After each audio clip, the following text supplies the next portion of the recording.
Hey everyone, this is Shweta. Welcome to UPSC वाला। वापस आ गए हम आपके लिए एक नया सेशन लेके। और आज की क्लास में हम डिस्कस करने वाले हैं हमारे मॉडर्न हिस्ट्री का नेक्स्ट मोस्ट इंपॉर्टेंट चैप्टर, जहां पर हम जानेंगे सामाजिक धार्मिक सुधार आंदोलनों के बारे में।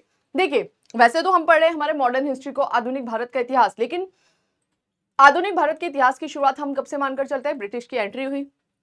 लेकिन क्या ब्रिटिश के आने से हम आधुनिक हो गए? नहीं। मॉडर्न क्या होता है, आधुनिकता क्या होती है? तो किसी को भी हम मॉडर्न कब कहेंगे? उसके परिधान या फिर नई नई चीजों के यूज करने से, बड़ा फोन, बड़ी कार, बड़ा घर, उससे आधुनिक नहीं कहलाता है। आधुनिकता वहां पाई जाती है जहां पर आदमी स्वतंत्र हो अपने विचारों से, शारीरिक रूप की स्वतंत्रता, अपने पसंद की स्वतंत्रता। ओके, उसको बोलते हैं कि यहाँ पर आधुनिकता है। जहां पर समानता हो, महिलाओं के बीच में, पुरुषों के बीच में समानता हमें दिखाई दे, समाज में हमें समानता दिखाई दे, ऊंच नीच ना दिखाई दे। ठीक है, जहां पर तर्क की बात हो, जहां पर विज्ञान की बात हो, ना कि संकीर्ण मानसिकता, कुरीतियों की बात हो, तो ऐसे समाज को या ऐसे देश को हम बोलते हैं कि ये आधुनिक है। यहाँ पर मॉडर्निटी हमें दिखाई दे रही है। इंडिया के कंटेक्स्ट में जब हम मॉडर्न हिस्ट्री पढ़ते हैं कि हाँ, ये आधुनिक भारत का इतिहास चालू हो रहा है, वो आधुनिक भारत का इतिहास दिखाई कब देता है? यहाँ पर दिखाई देता है। ओके, पूरा मॉडर्न हिस्ट्री पढ़ते हुए जो हम पढ़ते, यूरोपियंस आए, उनके आने से हम थोड़ी मॉडर्न हो जाएंगे। उनके रेलवे लाने से थोड़ी हम मॉडर्न हो गए, उनके डाक तार लाने से थोड़ी मॉडर्न हो गए। मॉडर्न कब बोलोगे? जब आप हमारे समाज को देखोगे, महिलाओं की स्थिति कैसी है, निम्न जाति जिसे आप बोल रहे हो उनकी स्थिति कैसी है, शिक्षा का क्या स्तर है देश में, स्वास्थ्य का क्या स्तर है देश में, व्यापार का क्या स्तर है देश में, लोगों की स्वतंत्रता कितनी है, इक्वालिटी कितनी, तब जाके आप बोलोगे मॉडर्न है। तो मॉडर्न भारत ऐसा नहीं है कि पहले नहीं था। एंशियंट टाइम पीरियड में बहुत स्वतंत्रता थी, विचारों को लेकर, अन्य चीजों को लेकर।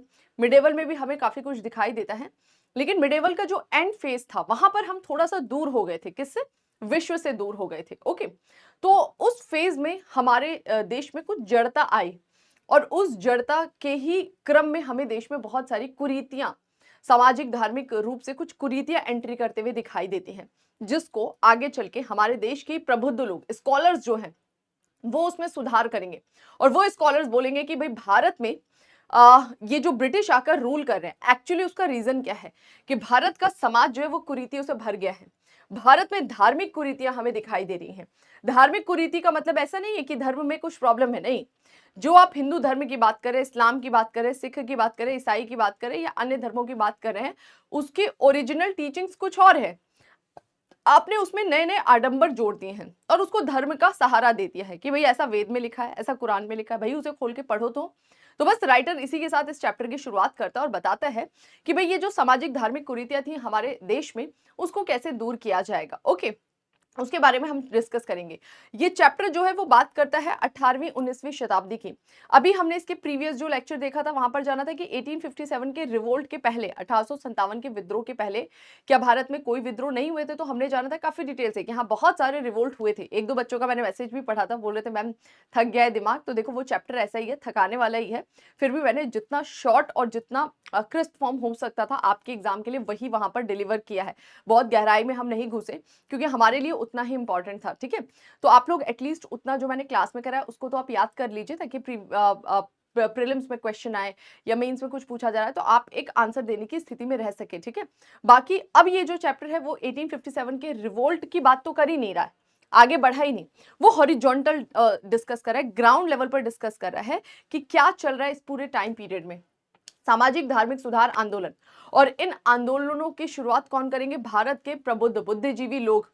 और वो लोग धीरे धीरे ये व्यवस्था लाएंगे जिससे हमारे समाज में, धर्म में सुधार होगा, और इसकी वजह से अब हमें भारत में थोड़ी सी आधुनिकता दिखाई देगी। लेकिन फिर भी आधुनिकता प्रॉपरली नहीं आई, क्योंकि ना तो इंडिया में इक्वालिटी थी। ब्रिटिश रूल करेंगे तो वो हमको इक्वालिटी कहाँ देंगे?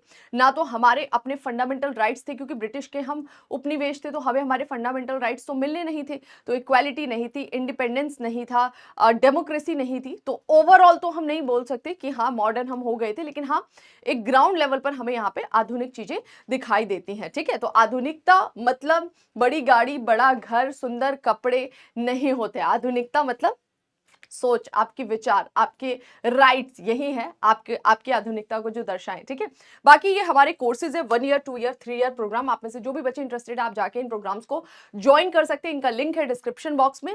यहाँ पर थोड़ा सा आपको मेंटरशिप मिल जाएगा, गाइडेंस मिल जाएगा, तो आप चीजों को प्लान मैनर में करेंगे, सही टाइम में हो जाएगा, एनर्जी इधर उधर की जगह सही जगह पर लगेगी, ठीक है। और इसके बाद से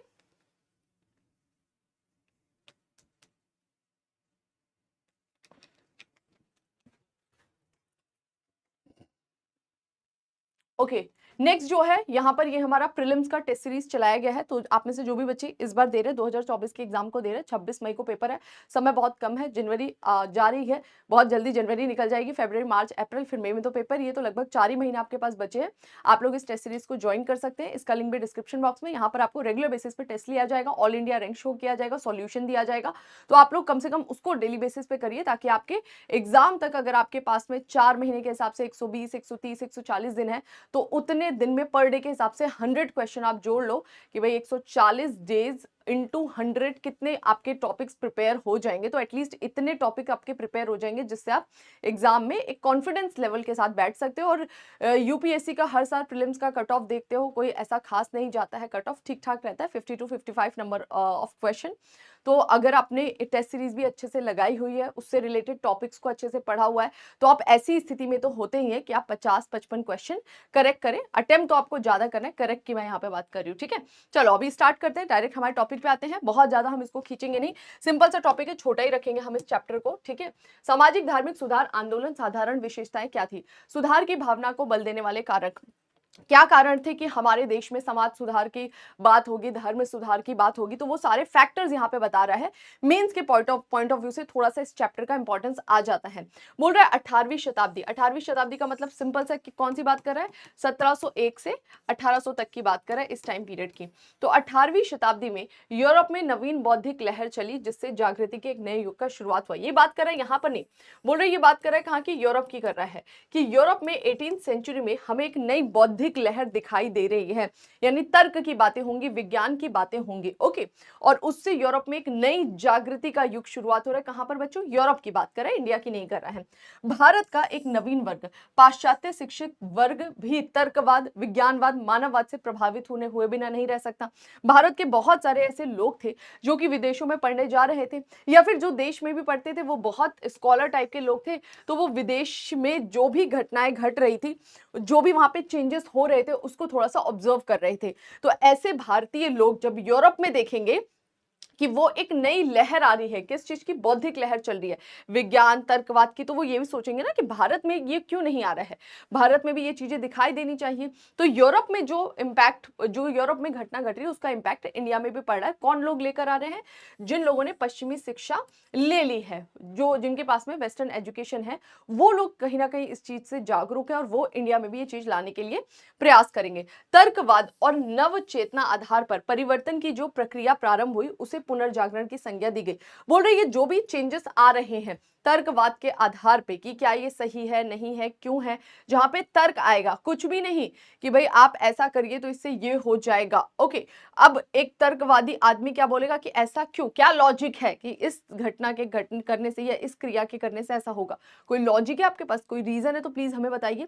तो ये जो तर्कवाद आएगा और नव चेतना आएगी, इसके आधार पे जो चेंजेस होंगे सोसाइटी में, उसे क्या बोला जाता है? पुनर्जागरण कहा जाता है, ठीक है। पुनर्जागरण एक ऐसी व्यवस्था होती है, कोई भी पूछेगा ना क्या होता है पुनर्जागरण, तो इसको स्टार बना लेंगे, ये 2 लाइन की डेफिनेशन आपको लर्न करनी है, ठीक है।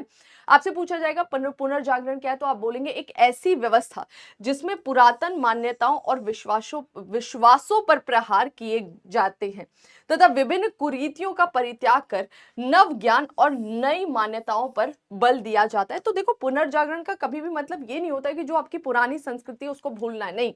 पुनर्जागरण बोलता है कि जो भी आपकी पुरानी मान्यता है और विश्वास है, अगर वो तर्क आधारित है तो सही है, अगर वो तर्क आधारित नहीं है और वो नेगेटिव इंपैक्ट डाल रही है, तो वो क्या है? कुरीतियां हैं। तो पुनर्जागरण बोलता है कि पुरातन मान्यताओं के बारे में थोड़ा सा रिसर्च करो, और अगर वो आप पे नेगेटिव इंपैक्ट डाल रही है तो उन कुरीतियों का परित्याग करो। इसको ही क्या कहा जाता है? पुनर्जागरण कहा जाता है, ठीक है। आगे बढ़ते हैं, ब्रिटिश शासन का प्रभाव। अब भारत में जब ब्रिटिश शासन हो रहा था, ब्रिटिश इंडिया में रूल कर रहे थे, टाइम पीरियड आप सभी को पता है कि भाई ब्रिटिश इंडिया में एंट्री तो 1600 में कर देते हैं। 1600 से 1765 तक वो एज अ ट्रेडिंग कंपनी ही इंडिया में काम करती है। 1765 से लेके 1858 तक बोलेंगे कि ईस्ट इंडिया कंपनी क्या देख रही है, पॉलिटिकल सिस्टम इंडिया का मैनेज कर रही है।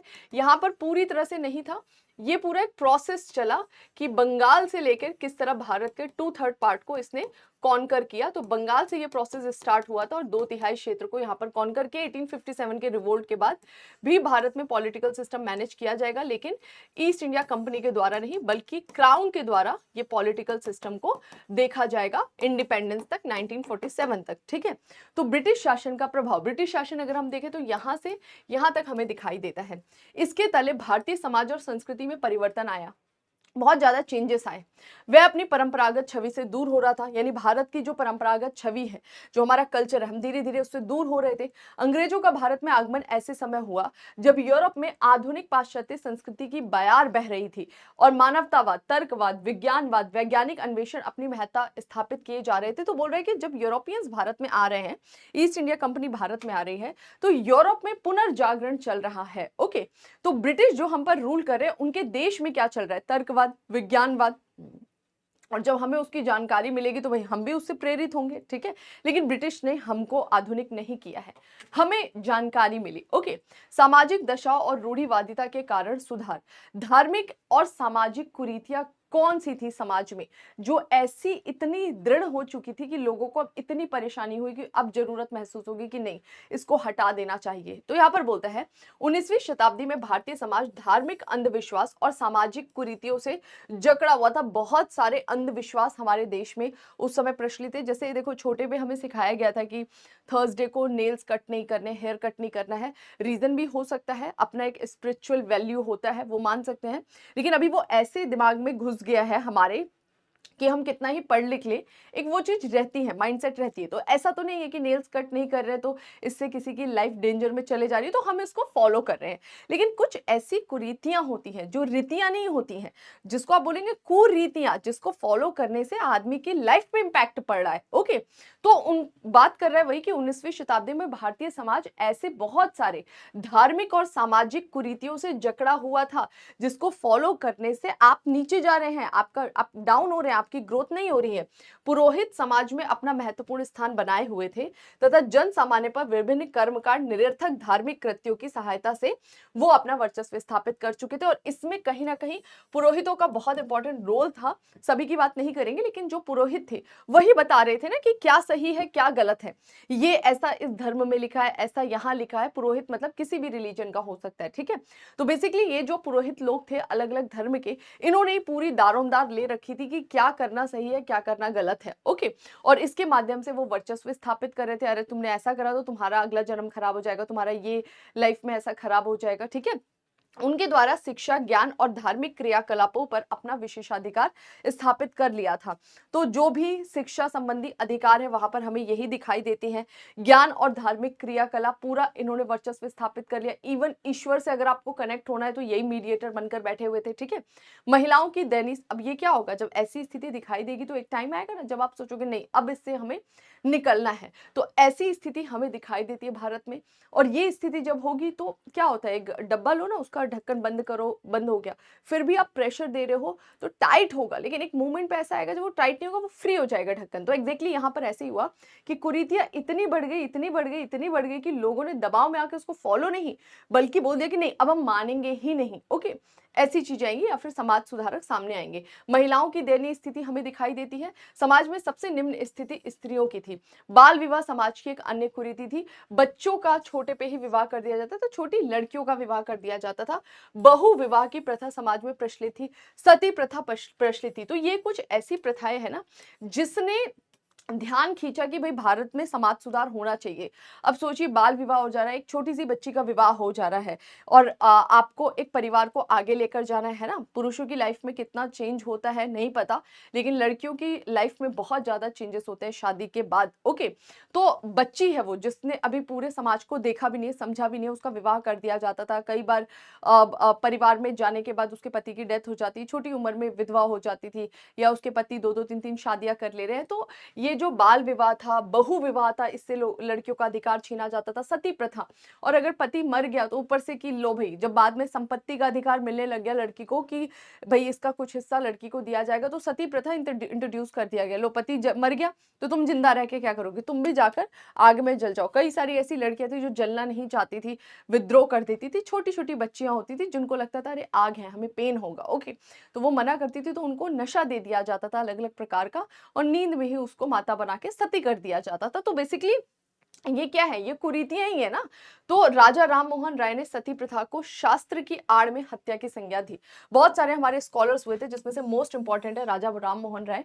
उन्होंने बोला कि ये जो सती प्रथा जिसको आप देवी बना दे रहे हो, सती हो गए, वहां मूर्ति बना दिया, देवी बना दिया, एक्चुअली ये क्या है, ये शास्त्र की आड़ में आप एक हत्या कर रहे हो भाई। एक जीवित व्यक्ति को जलाना, मरे हुए को जलाना फिर भी समझ, जीवित व्यक्ति को आप जला रहे हो, ठीक है। जातिगत भेदभाव की समस्या, समाज में और भी कुरीतियां थी, जैसे जातिगत भेदभाव। एक तो बोल रहा है कि पुरोहितों का वर्चस्व था, महिलाओं की स्थिति गड़बड़ थी, और एक वर्ग है जिसको हम बोल सकते हैं वल्नरेबल सेक्शन था, जातिगत भेदभाव, ओके। जाति प्रथा भी समाज की एक अन्य महत्वपूर्ण बुराई थी। लेटर वैदिक के बाद ही हमें ये दिखाई देने लगता है, उत्तर वैदिक काल में ही, कि आपको पता है कि वर्ण व्यवस्था बाय बर्थ कर दिया गया था। तो जैसे ही वर्ण व्यवस्था को बाय बर्थ कर दिया गया था, वर्ना सिस्टम, इसके साथ ही सबने अपने अपने वर्ण पर वर्चस्व बना लिया ना। ब्राह्मण का बेटा ब्राह्मण, क्षत्रिय का बेटा क्षत्रिय, वैश्य का वैश्य, शूद्र का शूद्र। तो भाई जो ऊपरी स्तर पर है उनके तो मजे हैं, जो निम्न स्तर पर है वो तो कैसे भी बाहर नहीं निकल पा रहे हैं। आज तो ऐसा है कि भाई आप किसी भी वर्ण में पैदा हो, पढ़ लिख के आप कलेक्टर बन सकते हो, ऊंचे ऊंचे पदों पर जा सकते हो, क्योंकि कॉन्स्टिट्यूशन के हिसाब से हमारा मैनेजमेंट हो रहा है, संविधान है हमारे आगे। लेकिन उस समय तो ऐसा नहीं था। चाहे आप कितना पढ़ लीजिए, चाहे आप कुछ कर लीजिए, पढ़ने का तो वैसे अधिकार भी नहीं था। आप एक साथ उनके स्कूल में नहीं जा सकते थे, अपर क्लास जिनको आप बोलते हैं। आप उनके साथ में उनके मंदिर का यूज नहीं कर सकते थे, पार्क का यूज नहीं कर सकते थे। तो इनको ग्रोथ का ऑप्शन ही कम मिलता था, और बाय चांस कभी आप किसी पद पर पहुंच भी जाए तो इतना भेदभाव होगा कि लोग आत्महत्या तक करने पर आ जाते थे। तो यहाँ पर बोल रहे हैं कि ये जाति प्रथा इस समय हमें बहुत ही बड़ी कुरीति के रूप में समाज में दिखाई देती है।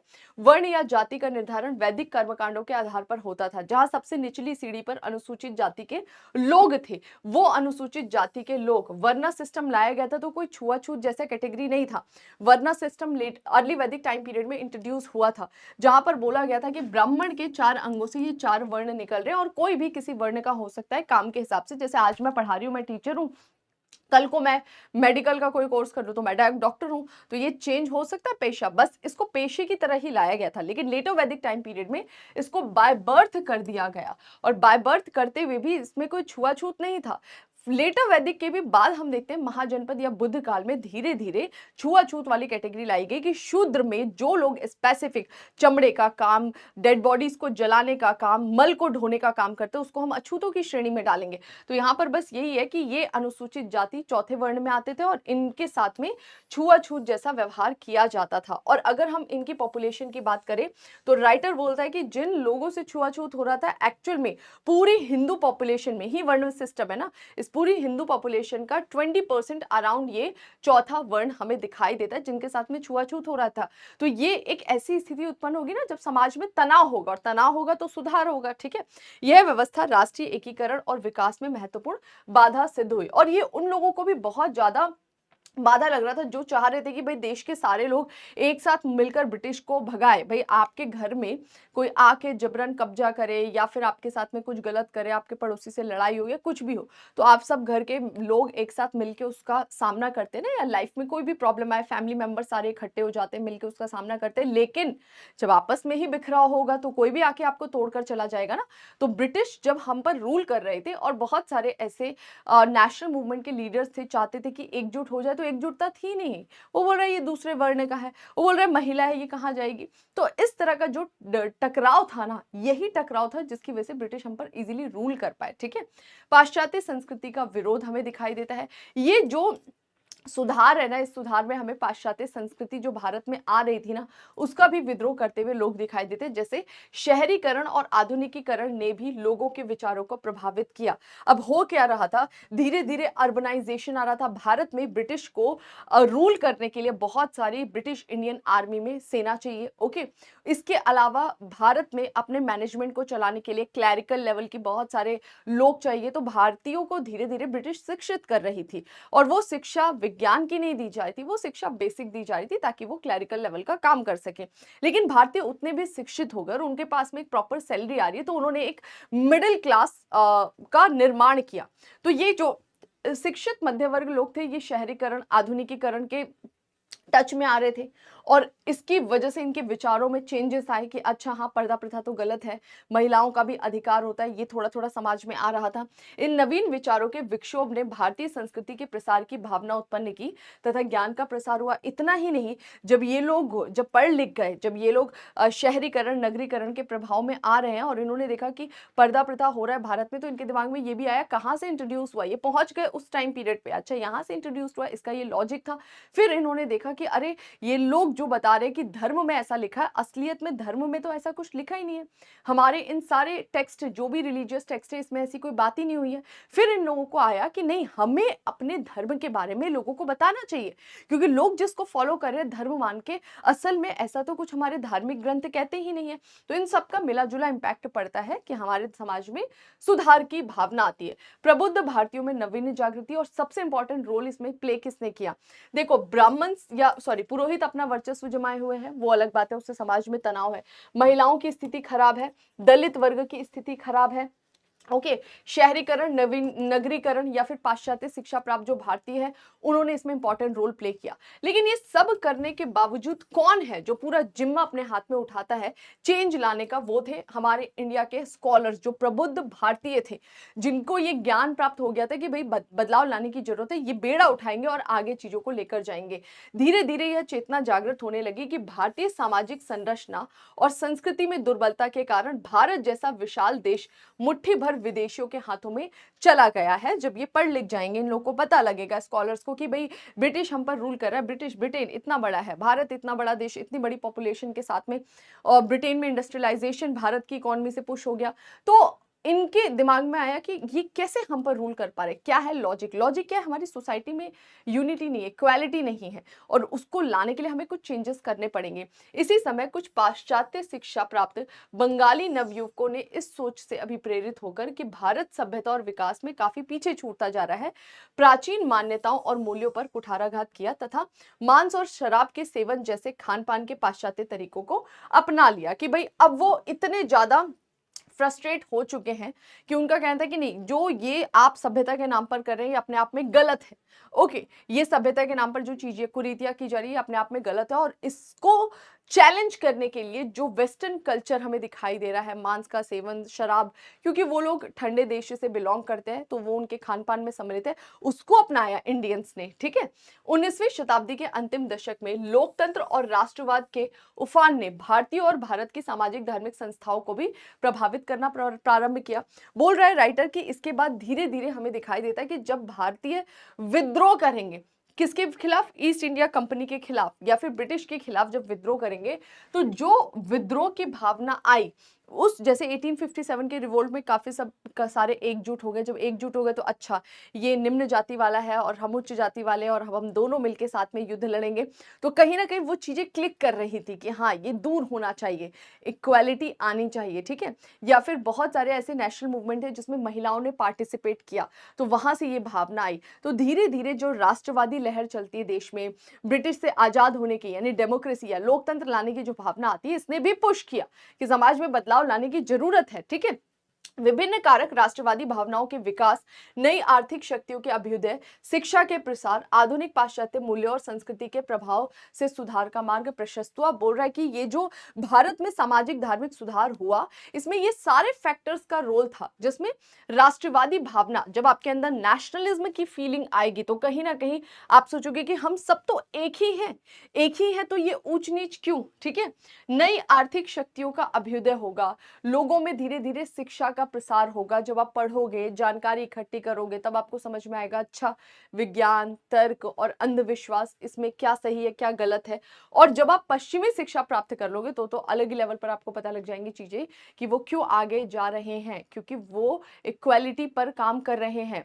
मतलब एक ऐसा तबका जिसको आपने निम्न वर्ग में डाल दिया है, निम्न श्रेणी में डाल दिया चतुर्थ वर्ण के रूप में, वो अपना इकोनॉमी में रोल प्ले नहीं कर पा रहा है। इंडिया में विमेंस का रेशियो आप देख लो, उस हिसाब से विमेंस का पार्टिसिपेशन ही नहीं है हमारी इकोनॉमी में। क्यों नहीं है? क्योंकि मानकर चला जाता है महिला हो, घर के कामकाज तक आपको सिमट कर रहना है, जिसकी वजह से इकोनॉमी में रोल प्ले नहीं कर पाते हैं महिलाएं। ओके, अदरवाइज अगर सारे लड़कों को जैसे कंपल्सन होता है कि आपको जॉब करना है, लड़कियों को भी अगर है कि इनको सेल्फ डिपेंडेंट बनाना है या फिर इनका इकोनॉमी में पार्ट चाहिए हमें, लेकिन वो पार्ट ऐसा नहीं चाहिए कि अब तुम घर का भी काम करो बाहर का भी नहीं।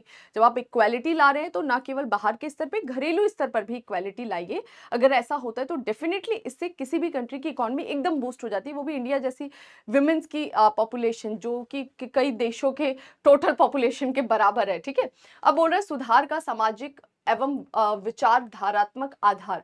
बोल रहे हैं कि इसका आधार क्या बना था, इस सुधार का बेस क्या बना था। तो बोल रहा है मध्यम वर्ग का आधार क्या था। भारत में जो सामाजिक धार्मिक परिवर्तन हुए उसका मुख्य सामाजिक आधार उभरता हुआ मध्यम वर्ग और शिक्षित बौद्धिक वर्ग था। बोल रहे हैं कि ये स्टार्ट कैसे हो रहा है, रीजंस क्या थे स्टार्ट होने के, वो तो आपने देखा कि समाज में क्या क्या चीजें चल रही है, तो डेफिनेटली ये स्टार्ट होना था। लेकिन इसका आधार किसने तैयार करा? बोल रहे जो मिडिल क्लास लोग थे ना, और जो शिक्षित बौद्धिक वर्ग था, इन लोगों ने इसका आधार तैयार किया। पुनर्जागरण धर्म सुधार की प्रक्रिया में जिस वर्ग ने सबसे महत्वपूर्ण भूमिका निभाई वो कोई औद्योगिक या व्यापारी वर्ग नहीं था, कि कोई उद्योगपति है, कोई व्यापारी है, नहीं। वो आम लोग थे, मिडिल क्लास फैमिली या फिर ऐसे लोग जिन्होंने अच्छी शिक्षा अर्जित की थी। वो सरकारी कार्यालय में कार्यरत थे। मिडिल क्लास कौन होता है? मैं मिडिल क्लास, आप मिडिल क्लास, हम सब मिडिल क्लास फैमिली में है ना। तो मिडिल क्लास क्या है कि वो कोई बड़ा व्यापारी या औद्योगिक उद्योगपति नहीं है, बल्कि वो आम लोग हैं। आम लोग कहाँ काम कर रहे होंगे? तो वो कोई शिक्षक हो सकता है, वो किसी सरकारी कार्यालय में कर्मचारी हो सकता है, कोई पत्रकार हो सकता है, वकील हो सकता है, चिकित्सक हो सकता है। ऐसे लोग थे जो कि जब जब चीजों से अवेयर होंगे, उन्हें पता लगा, तब जाके उन्होंने सोचा कि नहीं, अब हमें सामाजिक धार्मिक सुधार आंदोलन को आगे बढ़ाना चाहिए, इसे करना चाहिए। तो आधार किसने तैयार किया? इन मिडिल क्लास या फिर जो स्कॉलर्स लोग थे, इन्होंने इसका आधार तैयार करा। और इनको ये बात समझ में आई जब ये देख रहे हैं कि भाई इनके हित कहीं ना कहीं एक दूसरे के समान थे, एक दूसरे के विरोधात्मक नहीं है, सबके हित एक समान है। और हित इसी में कि ब्रिटिश यहां से जाए, उसके लिए इनको मिलके काम करना पड़ेगा। बौद्धिक कसौटी की बात करता है। मानवतावाद, तर्कवाद जैसे महत्वपूर्ण आधार ने सुधार आंदोलन को वैचारिक आधार प्रदान किया। बोल रहे कि और कौन सा ऐसा चीज था जिसने इस आंदोलन को आधार दिया या पुश किया? एक तो जो मिडिल क्लास शिक्षित वर्ग सामने आया, उसने इसको पुश किया। ओके, पहले हमने पढ़ा था कारण क्या था, तो बोल रहे इतना ज्यादा तनाव है समाज में अलग अलग स्तर पर, तो ये कारण बना। अब इसको आधार किसने बनाया, मतलब इसका आधार किसने बनाया कि भाई हमें इसकी जरूरत है? बोल रहा है मिडिल क्लास शिक्षित वर्ग। ओके, दूसरा बोल रहा है कि नया जो बौद्धिक कसौटी आ रही है, मानवतावाद और तर्कवाद जैसी, जहां पर बात की जाएगी मानव के अधिकारों की। पहली बार कि मानवतावाद जैसी भी कुछ चीजें हैं, जैसे घर में कई बार देखा ना कि हमारी मम्मी लोग काम करती है, बहुत सारे बच्चों को पता ही नहीं है मम्मी काम कर रही है, पूरे दिन काम कर रही है, पूरे रात काम कर रही है, पापा पूरे दिन काम कर रहे हैं, पूरे रात काम कर रहे हैं, और हमको फिर भी फीलिंग नहीं आती है। फिर भी घर जाके अरे मम्मी पानी देना, जबकि वो पिछले 18 घंटों से काम कर रही हैं, हर संडे काम कर रही हैं, आपका फिर भी छुट्टी, उनका छुट्टी भी नहीं है। तो वो क्या होता है ना कि हम कभी कभी भूल जाते हैं कि अच्छा ये भी मानव है, इनके भी कुछ राइट्स होने चाहिए, इनका भी छुट्टी होना चाहिए। आप समझ पा रहे हैं? तो ये तो खैर छोटे लेवल की चीजें हैं, और उसमें माँ का प्रेम भी है, पिता का प्रेम भी है। यहाँ पे मैं रूल की बात कर रही थी कि जब ये टर्म आएगा ना मानवतावाद, कि मानव का एक अधिकार है, वो अधिकार क्या? उसको बोलने का अधिकार, उसको सोचने का अधिकार, उसको मन से घूमने का अधिकार, उसको जितना मेहनत कर रहा है उस मेहनत के हिसाब से वेतन मिलने का अधिकार, ये है मानवतावाद। और तर्कवाद जब ये इंट्रोड्यूस होगा तो इन दोनों ने आधार तैयार करा कि अच्छा ये मानवतावाद के खिलाफ है, ये तर्कवाद के खिलाफ है, तो ये तो गलत है, इसको हटाना होगा। ठीक है, राजा राम मोहन राय का दृढ़ विश्वास था कि सभी धर्मों में विश्वास करना चाहिए, एकता में आस्था रखना चाहिए, निर्गुण ईश्वर की उपासना करना चाहिए। और इसी क्रम में कई सारे ऐसे स्कॉलर्स हैं जो बोलेंगे कि नहीं, कोई भी एक धर्म सुपीरियर नहीं है, सभी धर्म सुपीरियर है अपने आप में। ईश्वर का कोई आकार नहीं है, ईश्वर निराकार है, निर्गुण है, मतलब बिना किसी आकार के है, एक पावर है ईश्वर, ओके, ये बात करते हैं। ब्रह्म समाज जो ईश्वर चंद्र विद्यासागर से संबंधित था, इस ब्रह्म समाज का क्या सोच था? इसका सोच था कोई भी पुस्तक ना तो ईश्वर है और ना ही देवी देवता, अतः कोई भी ऐसी पुस्तक नहीं है जो त्रुटि विहीन नहीं हो सकती। अब ये बोलेंगे कि अगर आप बोल रहे हो वैदिक ग्रंथ की, अगर आप बोल रहे हो कुरान की, या अगर आप बात कर रहे हो बाइबल की या अन्य धार्मिक ग्रंथों की, तो बोल रहे हैं कि कोई भी ग्रंथ ईश्वर नहीं है और ना देवी देवता है, कि भाई ये भगवान है, ये गलत नहीं हो सकते, वो एक किताब है, ओके, जो आपके धर्म के बारे में आपको बता रही है। लेकिन वो किताब भी गलत हो सकती है, गलत इन द सेंस कि समय के हिसाब से उसमें चेंजेस किए जा सकते हैं, त्रुटि विहीन नहीं है। ऐसी कोई किताब नहीं है जिसको आप बोलते हो इसमें कोई गलती नहीं है, हो सकता है। तो इस तरह के विचार आएंगे, ठीक है, जो बोलेंगे कि नहीं, ये जो बातें हैं इसको हमें समय के हिसाब से बदलने की आवश्यकता है। वहीं दूसरी ओर अलीगढ़ आंदोलन में जोर दिया गया कि इस्लामिक शिक्षाओं की व्याख्या वर्तमान युग के परिप्रेक्ष्य में करना चाहिए। बोल रहे कि अलीगढ़ मूवमेंट, इसके बारे में हम पढ़कर आ चुके हैं। बोले यहाँ पर बताया गया कि किस तरह से जो इस्लाम रिलेटेड शिक्षा दी जा रही है कुरान के आधार पे, इसमें भी समय के हिसाब से कुछ चेंजेस करने की जरूरत है, ओके। इसी प्रकार स्वामी विवेकानंद के प्रगतिशील धार्मिक विचार थे, जिसमें उन्होंने भारतीय दर्शन और उसकी श्रेष्ठ परंपरा को सर्वोपरि घोषित किया। तो ये बोल रहा है कि अलग अलग तरीके से अगर विवेकानंद ने भारतीय दर्शन को सर्वश्रेष्ठ घोषित किया, तो उस घोषित करने में कोई धर्म का प्रचार नहीं था। एक्चुअली वो बताना चाह रहे थे कि भारतीय धर्म के बारे में या इन दर्शन के बारे में या उनका सहारा लेकर जो समाज में कुरीतियां की जा रही है वो गलत है। दर्शन कुछ और बोल रहा है, वो तो सर्वश्रेष्ठ है। अगर आप उस दर्शन को पढ़ेंगे तो आपको समझ में आएगा ये तो कुछ और चल रहा है दर्शन के नाम पर, ठीक है। तो यहाँ पर ये बोल रहा है कि बौद्धिक कसौटी ने भी आधार तैयार किया। जब ऐसे स्कॉलर्स आएंगे जो तर्कवाद की बात करेंगे, मानवतावाद की बात करेंगे, ठीक है। यद्यपि इस काल में धर्म सुधारकों ने अपने धर्म को सुधारने का प्रयत्न तो किया ही, लेकिन एक और चीज है कि वो किसी एक धर्म तक सीमित नहीं रहे। जैसे राजा राम मोहन राय जब हिंदू धर्म में सुधार की बात कर रहे थे, तो उन्होंने ईसाई धर्म की भी अनेक गलतियों या रीति रिवाजों में जो कमियां थी उसको निकाला कि भाई यहाँ पर इसमें कमी है। राजा राम मोहन राय को बहुत कुछ फेस करना पड़ रहा था, क्योंकि राजा राम मोहन राय के रिश्तेदार जो आसपास के लोग थे बहुत टॉर्चर किया करते थे। अब आप धर्म पे आघात करोगे, जैसे मैं अभी यहाँ से एक वर्ड बोल के निकल जाऊं किसी भी धर्म के, हिंदू मुस्लिम सिख ईसाई, फिर देखना आप कांड हो जाएगा। तो बेसिकली क्या, धर्म जो है ना वो लोगों से बहुत जुड़ी हुई चीज है। मतलब एक्चुअली धर्म एक ऐसी चीज है जिसके लोग मर मिट सकते हैं और मार भी सकते हैं। तो ऐसी चीज में अगर सुधार की बात हो रही है और आप बोल रहे हो नहीं ये गलत है, तो फिर उनको कितना सामना करना पड़ेगा। लेकिन फिर भी राजा राम मोहन राय अपने विचारों में दृढ़ थे, उन्होंने उस चीज को एग्जीक्यूट किया और तर्क के साथ किया, अंधपन में नहीं। केशव चंद्र सेन ने कहा कि विश्व के सभी धर्म सच्चे हैं।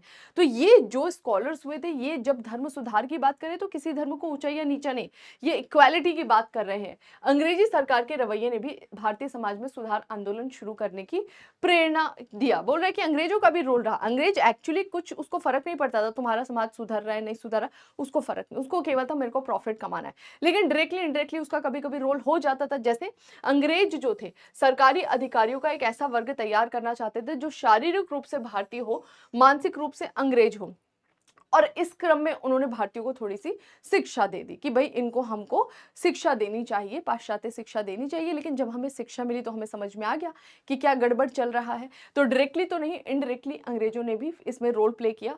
वो चाहते थे कि भारतीय बुद्धिजीवियों का एक ऐसा वर्ग तैयार हो जो ब्रिटिश हितों का पक्ष पोषण करे।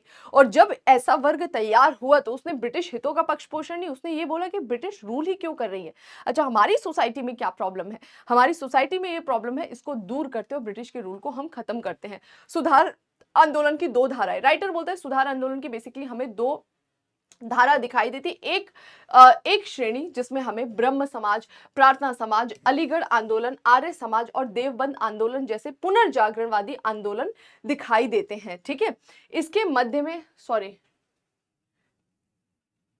ओके तो बोल रहा है कि एक तरफ तो हमें दिखाई दे रहा है, दो ग्रुप्स दिख रहे हैं। तो बोल रहा है कि इन सुधार आंदोलनों को मोटे तौर पर दो भागों में बांटा जा सकता था। एक जिसमें बोल रहा है ब्रह्म समाज, प्रार्थना समाज और अलीगढ़ आंदोलन तथा आर्य समाज, और देवबंद आंदोलन, आर्य समाज और देवबंद आंदोलन जैसे पुनर्जागरणवादी आंदोलन में विभाजित किया जा सकता है। बेसिकली दो तरह के हमें ग्रुप्स दिखाई दे रहे थे। एक सुधारवादी जो आंदोलन था वो केवल बात कर रहा था समाज में सुधार की, ओके, महिलाओं की स्थिति, बच्चों की स्थिति, दलितों की स्थिति की बात कर रहा था। और एक ऐसा भी सुधारवादी आंदोलन चल रहा था जो धर्म में ही सुधार की बात कर रहा है कि भाई जो हमारा धर्म है, प्राचीन धर्म कुछ और बोलता है, रियलिटी में इसको कुछ और बनाया गया, इसमें हमें चेंजेस करने चाहिए। तो इस तरह की दो ब्रांचेस हमें निकलती हुई दिखाई देती हैं। इन दोनों के बीच में अंतर यही था कि वो किस सीमा तक परंपरा पर या तर्क पर निर्भर करती है।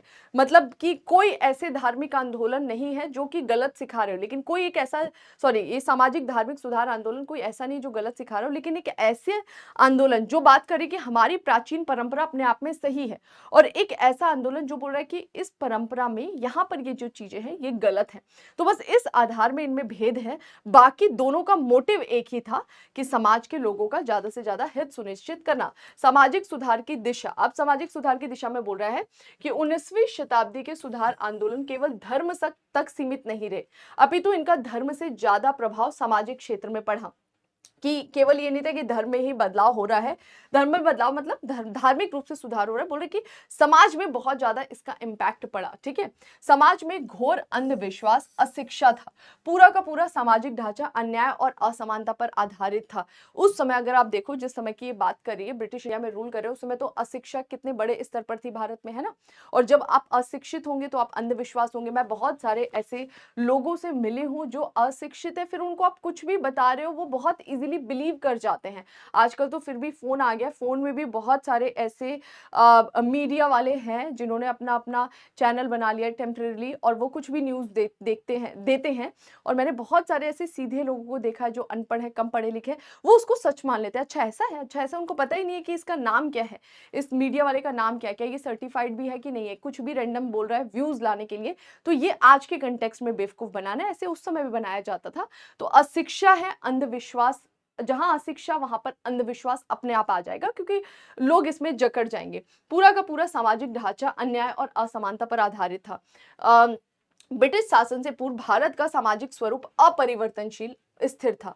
सामाजिक व्यवस्था में वर्ण और जाति परंपरा बहुत ज्यादा सुदृढ़ तरीके से घर कर गई थी। ब्रिटिश आधिपत्य ने भारत के खोखलेपन और फूट को उजागर कर दिया। देखो, बोल रहा है कि ये जो टाइम पीरियड था ना, इस समय हमारे समाज में जड़ता दिखाई दी, अशिक्षा दिखाई दी, अंधविश्वास दिखाई दिया, और इसकी वजह से हमें पता लगता है, इसकी वजह से हमें पता लगता है कि क्या होता है कि जब ब्रिटिश ने हम पर रूल किया तो हमें रियलिटी पता लग गई कि हमारा समाज कितना ज्यादा खोखला है और आपस में बिखरा हुआ है। इसके बाद चिंतनशील बुद्धिजीवी भारतीयों ने समाज की कुरीतियों, त्रुटियों को सार्वजनिक किया और उन्हें दूर करने का प्रयास किया कि जितनी भी गलतियां हैं इसको हमें दूर करना चाहिए। समय रहते हुए अंग्रेजी शिक्षा का अनिवार्य माध्यम बनाए जाने से एक ऐसे वर्ग का उदय हुआ जिसने अंग्रेजी में शिक्षा प्राप्त कर पश्चिमी साहित्य का अध्ययन किया, भारतीय समाज और संस्कृति की खामियों का पता लगाया। तो बोल रहे कि ये सारी चीजें हमारे देश में चली रही है, चलने पर जब जो लोग स्कॉलर्स थे या जो पढ़ लिख गए थे और पश्चिमी शिक्षा धारण कर ली, अंग्रेजी पढ़ने आ गए, उन्होंने अंग्रेजी जो भी लिटरेचर थे उनको पढ़ा, पढ़ने के बाद उनको काफी कुछ पता लगा, और जब पता लगा तो उन्होंने उसको भारत से कंपेयर करा और देखा कि वो क्यों आगे जा रहे हैं, अब हम क्यों पीछे जा रहे हैं, हम थे नहीं शुरू से, अब जा रहे हैं क्यों। तो उसका उन्होंने पता लगा, और पता लगाने के बाद उन्होंने डिसाइड किया कि हमें बहुत सारी कमियां हैं समाज में, सांस्कृतिक रूप से उसको दूर करना होगा। प्रेस के विकास से वैचारिक आदान प्रदान में तेजी आई। अब ये लोग जो विचार अपने दे रहे हैं आम लोगों तक कैसे पहुंचेगा। इसी बीच प्रेस का विकास हो गया, पत्र पत्रिकाएं, न्यूज़पेपर छपने लगेंगे। तो ये लोग वहां पे बात करेंगे स्त्री शिक्षा की, ये बात करेंगे वहां पे विधवा विवाह की, ये बात करेंगे सती प्रथा बैन करने की। तो ये दूर दूर तक जाएगा और लोग इससे प्रभावित होंगे, उनके विचार इससे मिलेंगे। कुछ लोग अखबार फाड़ेंगे, कुछ लोग गाली देंगे, और कुछ लोग ऐसे होंगे, अच्छा लड़कियां की, अच्छा ये मेरा अधिकार है, मुझे शिक्षा मिलना चाहिए। तो 10 सुन रही हैं, उसमें से कोई 2 उठ खड़ी हो सकती है अपनी एजुकेशन के लिए। 1853 के पश्चात रेलवे के विकास ने इस दिशा में और तेजी लाई। रेलवे की वजह से और लोग एक जगह से दूसरी जगह मूव करने लग जाएंगे। तो देखो, ब्रिटिश ने आधुनिकता तो नहीं लाई, ब्रिटिश रेलवे अपने लिए लाए थे, लेकिन कोई चीज होती है ना कि भाई एक के साथ में दूसरी चीज अपने आप पनप जाती है। ठीक है, तो यहाँ पर यही था कि वो जो प्रेस ला रहे थे, जो प्रेस आ रहा था भारत में, या जो रेलवे आ रहा था, इसका हमारे अलग से यूज हो पाया सामाजिक धार्मिक सुधार आंदोलन में या फिर नेशनल मूवमेंट में। इसी बीच बहुत सारे क्रिश्चियन मिशनरीज इंडिया में आए और उन्होंने, वो तो आए थे अपने काम के लिए, उन्होंने बोला कि भाई देखो तुम्हारा धर्म क्या बोलता है, तुम्हारा शोषण हो रहा है, तुमको ये धर्म ही छोड़ देना चाहिए, हमारा धर्म क्या बोलता है, आपको इसको अपनाना चाहिए। तो वो जो क्रिश्चियन मिशनरीज आए, जब उन्होंने आपको आपके धर्म की कमियां बताई, तो वो भी एक मूवमेंट था जब आपको रियलाइज हुआ कि नहीं भाई ये गलत सही बोल रहे हैं कि हमारे धर्म में बहुत गड़बड़ी है, तो इसमें हमें चेंजेस लाने चाहिए। सरकार के दृष्टिकोण ने भी समाज सुधार आंदोलन प्रारंभ करने की प्रेरणा दी, जहां वे भारतीय समाज में परिवर्तन करके उसे पश्चिमी समाज के अनुकूल बनाना चाहते थे कि भाई ये जो पूरा का पूरा इंडियन सोसाइटी है ये वेस्टर्न सोसाइटी के अनुकूल बन जाए, क्योंकि उनको भारत को अपना मार्केट बनाना था, दूसरा उनको भारत पे रूल करना था। तो वो चाहते थे ये हमारे जैसे बन जाएंगे तो इजीली ये हमारे रूल को एक्सेप्ट करेंगे, बोलेंगे हाँ तुम रूल कर रहे हो बहुत अच्छी चीज है, कोई प्रॉब्लम नहीं है। जब तक ये हमसे अलग रहेंगे तब तक ये हमारे रूल को एक्सेप्ट नहीं करेंगे, कभी ना कभी रिवोल्ट करेंगे। लेकिन इसी क्रम में भारतीय, जिनको ब्रिटिश अपने जैसा बनाना चाहते थे, वो उन जैसे तो नहीं बने, लेकिन शिक्षा अर्जित करके वो समझ पाए कि हमारे समाज में क्या कमियां हैं। उसी चीज को बार बार रिपीट किया गया। देखो इन समाज सुधार अभियान के दो मुख्य उद्देश्य थे, जो भी ये सोशल रिलीजियस रिफॉर्म लाया जा रहा है। पहला, समाज में स्त्रियों की दशा में सुधार करना और समाज में अस्पृश्यता को दूर करना। तो जब आप इन रिफॉर्म्स के बारे में पढ़ते हैं, आपको पूरा का पूरा यही समझ आता है कि जितने भी समाज सुधार आंदोलन चलाए गए थे, समाज में गड़बड़ी कहाँ थी। पुरुष का अधिकार तो नहीं छीन रहा था ना, पुरुष का अधिकार कहाँ छीनता है, कभी छीनता है, नहीं छीनता है। बात किया जाता है महिला महिला महिला, क्यों? क्योंकि उसी का अधिकार छीना जा रहा है ना। तो महिला हो गई और दलित वर्ग हो गया, इन दोनों वल्नरेबल सेक्शन थे ये बहुत ज्यादा, और इनको माना ही जाता था कि तुम पैदा ही हुए हो सेवा करने के लिए, मतलब महिला पैदा ही हुई है पुरुष की सेवा करने के लिए, दलित वर्ग पैदा ही हुआ है बाकी तीन वर्णों की सेवा करने के लिए। ठीक है, स्त्रियों की दशा में सुधार के प्रयास, यहां पर मैं आपको जो फोकस कराऊंगी वो स्त्रियों की दशा में किस तरह से सुधार इस समय किए गए, बहुत जल्दी से इसको हम कवर करेंगे, बाकी ये सब हम आगे देखेंगे। यहां पर केवल हमें कानून देखने हैं। ठीक है, समाज में स्त्रियों की दशा अत्यंत शोचनीय थी, उन्हें पुरुषों से नीचा समझा जाता था, आज भी समझा जाता है। जब मैं कुछ आपको पढ़ाती हूँ तो मैं उसमें कुछ अपने पर्सनल एक्सपीरियंस या जो सोसाइटी में ऑब्जर्वेशन होती है उसको भी ऐड करती हूँ। तो यहाँ पर मैं बोलूंगी कि अभी हम बोले कि भारतीय समाज इक्वालिटी नहीं, आज भी मतलब बहुत आप पढ़ लिख जाओ, बहुत अच्छी पोजीशन पे चला जाओ, फिर भी आपको वही दर्जा दिया जाता है, बहुत इक्वालिटी नहीं दी जाती है। ठीक है, तो समाज में स्त्रियों की दशा अत्यंत शोचनीय थी, उन्हें पुरुषों से नीचा ही समझा जाता था। उनकी ऊर्जा और योग्यता कैसे खत्म की जाती थी, आपके अंदर बहुत क्वालिटीज है लेकिन क्वालिटीज कैसे ढक दिया, पर्दा प्रथा से, ठीक है, सती प्रथा से, बाल विवाह जैसी बुराइयों से। भाई आपके अंदर क्वालिटीज है, जब आपको बाहर आने दिया जाएगा तभी तो आप उन क्वालिटीज को लेकर आओगे, लेकिन नहीं आने दिया जाता। ठीक है, और इसमें एक और चीज मैं जोड़ूंगी कि केवल मेल का रोल नहीं होता, फीमेल, बहुत सारी ऐसी महिलाएं हैं जो खुद अपने अधिकारों को तो मारती हैं, वो दूसरी महिला के भी अधिकार को यूज नहीं करने दे, उसको बोले नहीं ये क्या जरूरत है इसकी। तो बहुत सारी महिलाएं भी महिलाओं के अधिकार को छीनती है, इवन उसमें महिलाओं का ही ज्यादा इंपॉर्टेंट रोल होता है। हिंदू और मुस्लिम दोनों ही समाज में महिलाएं आर्थिक और सामाजिक रूप से पुरुषों पर आश्रित थी। उस समय की बात कर रहा है कि ऐसा नहीं था कि एक पर्टिकुलर, हिंदू मुस्लिम दोनों ही समाज में दिखाई दे रहा है कि हम पुरुषों पे डिपेंडेंट है। पुरुष मतलब पहले अपने पिता पे, फिर भाई पे, फिर पति पे, फिर बेटे पे, मतलब पूरी डिपेंडेंसी हमारी उन पर थी, इकोनॉमिकली भी सोशली भी। कुछ काम करने जाना है इनसे पूछना है, समाज में क्या करना है इनसे पूछना है। अभी पंचायती व्यवस्था में देखो विमेंस का रिजर्वेशन है, जगह जगह पे पंचायतों में महिलाओं को खड़ा कर दिया जाता है घूंघट लेकर, उनको पता भी नहीं है कि पंचायत का इलेक्शन कैसे होता है, उनको कुछ नहीं पता है, उनको ये तक नहीं पता होगा कि वो किस डिस्ट्रिक्ट से रिलेटेड है। ऐसे बहुत सारे, मैं 100% की बात नहीं कर रही हूँ लेकिन मैक्सिमम केसेस में, लेकिन क्योंकि उनको रिजर्वेशन मिला है, उनके घर का जो मालिक बना है पुरुष, वो उनको खड़ा कर रहे हैं, केवल वो नाम के लिए, बाकी सारा काम वो देख रहे हैं। तो बेसिकली यही था कि सामाजिक रूप से डिपेंडेंसी, इकोनॉमिकली डिपेंडेंसी दोनों ही समाज में दिखाई देता था, हिंदू मुस्लिम दोनों ही। उन्हें शिक्षा ग्रहण करने से मनाही थी कि आप शिक्षा नहीं ले सकते। इस शिक्षा ग्रहण करने से मनाही करने के लिए देखो क्या था, अब आजकल तो ये लॉजिक नहीं दिया जाएगा, उस समय ये लॉजिक दिया जा रहा था क्या, कि हिंदू स्त्रियों को अगर आपने शिक्षा ग्रहण कर ली तो ईश्वर आपको श्राप देते हैं, और वो श्राप क्या होता है कि आपका पति मर जाए। अब ये ऐसी चीजें है ना किसी महिला के लिए कि पति मर जाए, पिता मर जाए, मतलब कि अब वो अपना सब कुछ कुर्बान कर देगी उसके लिए, पढ़ाई लिखाई तो छोड़ो, बोल देगी कमरे में भी बंद रहना है तो बंद रह लेगी, क्योंकि ये है हमारा कल्चर ही है इंडिया में विमेंस का।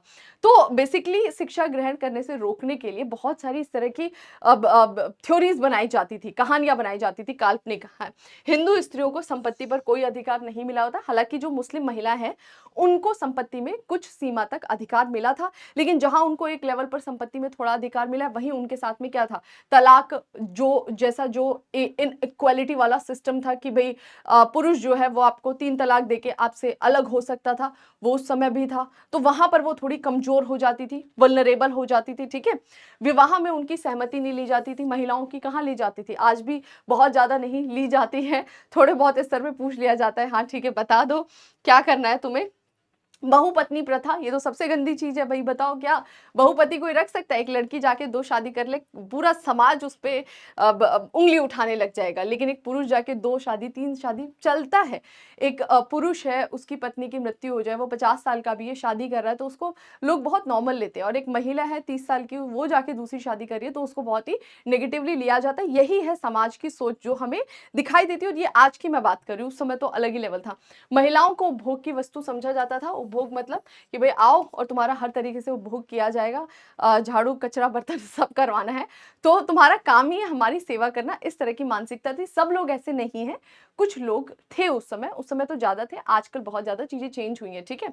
इनका जन्म पुरुषों की सेवा करने के लिए हुआ है, समाज में उनका अपना कोई पृथक अस्तित्व नहीं था। पृथक अस्तित्व कैसे नहीं है, मैंने खुद पर्सनली देखा है, बहुत सारी ऐसी लेडीज हैं मेरे अपने घर में रिलेशन में, जिन लेडीज का मुझको नाम नहीं पता है, उनकी आइडेंटिटी किससे, उनकी आइडेंटिटी उनके हस्बैंड के नाम से है, और लोग उनको जानते, चाहे उनका हस्बैंड मजदूरी भी कर रहा है, लेकिन फिर भी उनको जान रहे उनके हस्बैंड के नाम से। उसकी इंडिविजुअल आइडेंटिटी ही नहीं है, कैसे नहीं, उसका नाम ही नहीं लोगों को पता है। वो पैदा हुई जहां पर भी, तब वो लोग नाम जानते होंगे, विवाह करके आई तो नाम ही नहीं पता है। तो ये है कि उनका अपना अस्तित्व ही नहीं है। और महिलाओं को भी ऐसा नहीं कि हाँ भाई मेरा नाम लोग जाने, नहीं, वो जागरूकता ही नहीं, वो पति के नाम से ही जानने में अपने आप को सुखी समझ रही है।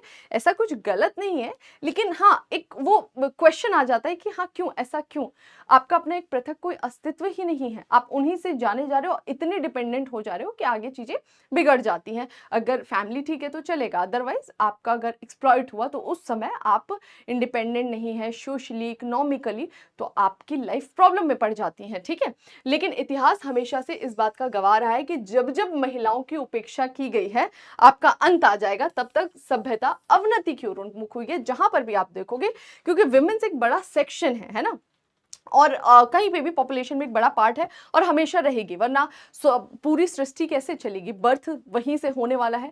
तो बेसिकली जब जब महिलाओं की अवनति होगी, सॉरी, जब जब महिलाओं का तिरस्कार होगा, उस समाज में अवनति आपको दिखाई ही देगी। बहुत सारे उसके पीछे रीजन है, ये कोई थ्योरी बेस्ड नहीं, हाइपोथेसिस नहीं है, बेसिकली इसके पीछे लॉजिक है। इकोनॉमिकली भी इम्पैक्ट पड़ेगा, सोशल भी इम्पैक्ट पड़ेगा, क्योंकि इकोनॉमिकली भी अगर वो एक्टिव नहीं हो पा रही है, घर में भी वो एक्टिव नहीं हो पा रही है, अगर उसका तिरस्कार हो रहा है, तो उससे नेक्स्ट जनरेशन पर इंपैक्ट पड़ सकता है, बच्चों पे इंपैक्ट पड़ सकता है, उनकी एजुकेशन पे इंपैक्ट पड़ सकता है, हेल्थ पे इंपैक्ट पड़ सकता है, बहुत सारे फैक्टर्स होते हैं, क्योंकि वही कोर है आपकी फैमिली का। समाज सुधार अभियान, स्वतंत्रता संघर्ष, स्वतंत्रता प्राप्ति के पश्चात ऐसे अनेक उदाहरण हमें देखने को मिलते हैं जहां महिलाओं ने उल्लेखनीय योगदान दिया। तो बोल रहे हैं कि महिलाएं अब कब आगे आएंगी, वो हमें दिखाई देता है जब बहुत सारे समाज सुधार अभियान चलाए गए, वहां से महिलाओं की स्थिति में सुधार आया, बहुत सारी कुरीतियां खत्म होते नजर आएंगी। इसके बाद से जब इंडिपेंडेंस के लिए मूवमेंट चलेंगे, उन मूवमेंट में तो इनका हमें डायरेक्टली रोल दिखाई देने लगता है। आगे भारतीय संविधान ने महिलाओं की स्थिति सुधारने के लिए बहुत सारे अलग से प्रोविजन किए। जैसे यहाँ पे बात कर रहा है सती प्रथा की, तो पहली बात कर रहा है सती प्रथा के बारे में कि जो राजा राम मोहन राय थे, उनके प्रयासों से सती प्रथा को बैन किया गया। 1829 में ब्रिटिश ने एक पूरा एक्ट पास किया, और इस एक्ट में बोल दिया कि भाई सती प्रथा दंडनीय अपराध है, अगर कोई भी इसको फॉलो करता है या फिर इसको प्रमोट करता है, उसको दंड दिया जाएगा। पहले बंगाल में लागू हुआ, फिर ये मद्रास में लागू हुआ, बंबई में लागू हुआ, इस तरह से इसको एक्सपांड किया गया, और ये बहुत बड़ी चीज हुई थी, एक बहुत बड़ा अचीवमेंट था। शिशु वध, छोटी छोटी जो बच्चियां थी उनकी हत्या कर दी जाती थी, यह क्रूर प्रथा बंगाली और राजपूतों में प्रचलित था कि जो महिलाएं थी जो भी महिलाएं थी उनकी हत्या कर दी जाती थी। महिलाएं मतलब जो छोटी बच्चियां पैदा होती थी कि बेटी पैदा ना हो।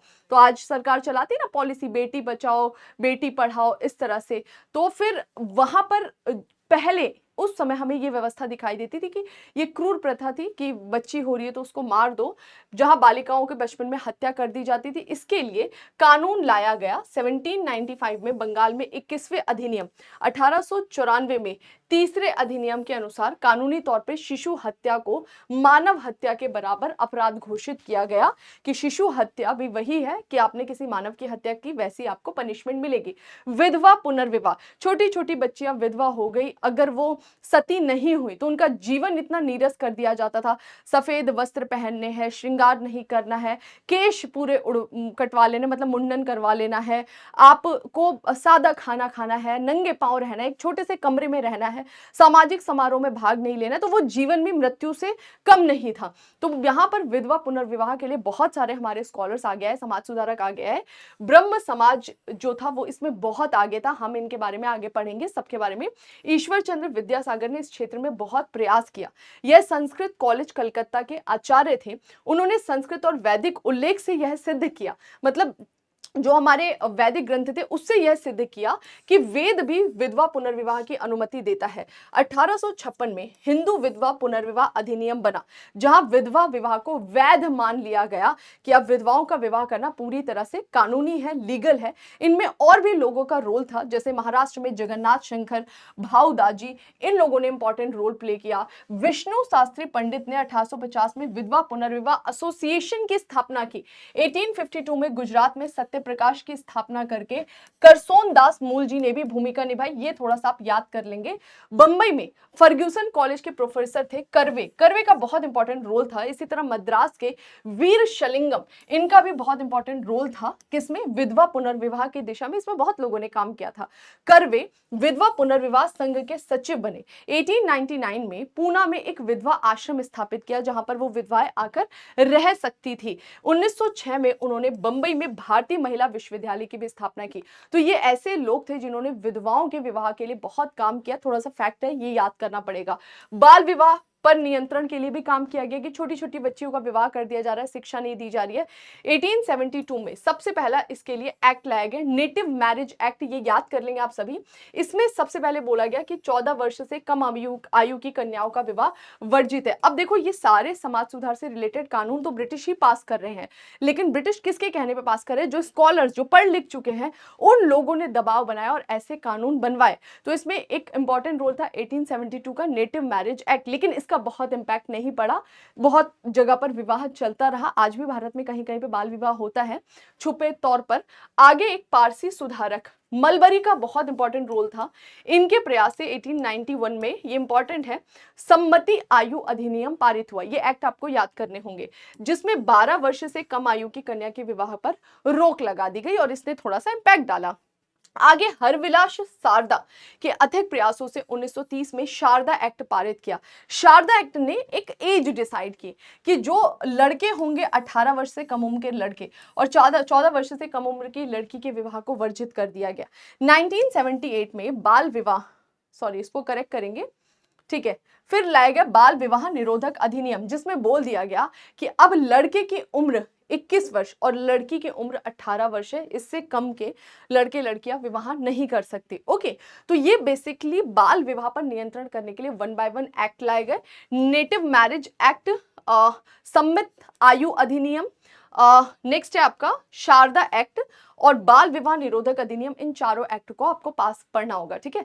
स्त्री शिक्षा की दिशा में बहुत काम किया गया। 19वीं शताब्दी के समाज में यह भ्रांति व्याप्त हो गई थी कि हिंदू शास्त्र बोल रहा है कि अगर स्त्री शिक्षा लेती तो देवता उसे श्राप दे देंगे कि तुम्हारा पति मर जाएगा। इस तरह की गलत कहानियां बनाई जा रही थी। इसमें सबसे इंपॉर्टेंट रोल प्ले किसने किया था, ईसाई मिशनरियों ने। वो तो धर्म का प्रचार करने आए थे, लेकिन उन्होंने इस दिशा में रोल प्ले किया। कैसे, 1819 में महिलाओं की शिक्षा शिक्षा के लिए तरुण स्त्री सभा की स्थापना की। अब एक आप उसके लिए ऑर्गेनाइजेशन बना रहे हो तो डेफिनेटली वो लोग उस दिशा में आगे बढ़ेंगी। 1849 में कलकत्ता एजुकेशन काउंसिल के अध्यक्ष बेथुन स्कूल की स्थापना की। तो ये सारे जो स्कूल्स है ये महिला शिक्षा की या स्त्री शिक्षा की वकालत कर रहे हैं या वहां पर उनकी शिक्षा के लिए स्पेशल प्रोविजन किया जा रहा है। विद्यासागर है, उन्होंने भी बहुत इंपॉर्टेंट रोल प्ले किया और 35 बालिका विद्यालय से वो संबद्ध रहे थे। बंबई के एल्फिंस्टन इंस्टीट्यूट के भी विद्यार्थियों ने स्त्री शिक्षा के क्षेत्र में बहुत महत्वपूर्ण योगदान दिया।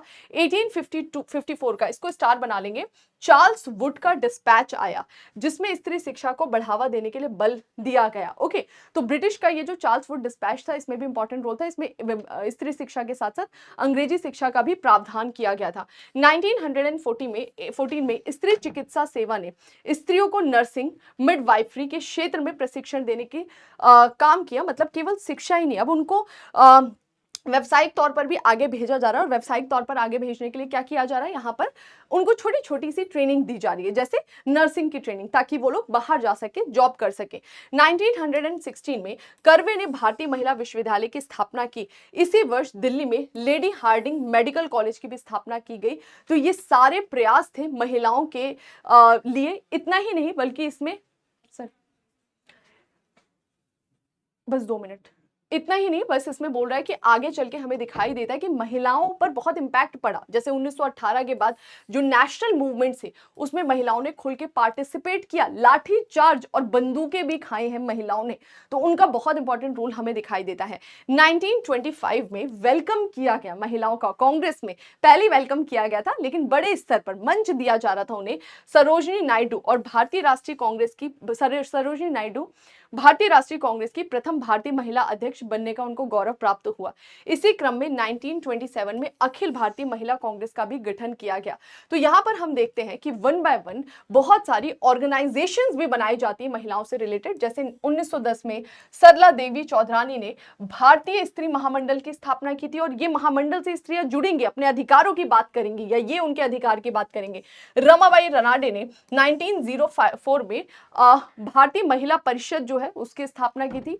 फिर 1925 में भारत में राष्ट्रीय महिला परिषद की स्थापना की गई। 1927 में मार्गरेट कजिन्स द्वारा स्थापित अखिल भारतीय महिला कांग्रेस एक धर्मनिरपेक्ष, यानी कि ये किसी भी धर्म नहीं, सभी के लिए काम कर रहा था, धर्मनिरपेक्ष तौर पे काम करने वाला प्रथम संगठन हुआ था। ठीक है, तो ये था हमारा आज का चैप्टर। आई होप आपको सेशन इंफॉर्मेटिव लगा होगा, वीडियो पूरी समझ में आ गई होगी। बाकी कुछ और फैक्ट हैं जो स्पेक्ट्रम में दिए हैं, मुझे लगा नहीं जरूरी यहाँ पे कराना उन्हें, उनको आप बुक से ही कवर कर लेंगे। बाकी ब्रह्म समाज, आर्य समाज, ये सब हम आगे के चैप्टर्स में कवर करेंगे। ठीक है, तो ये था हमारा आज का सेशन। कोई भी डाउट हो कमेंट सेक्शन में आप फीडबैक जरूर दीजिएगा। मिलते हैं नए सेशन में कुछ इन्फॉर्मेशन के साथ। Thank you.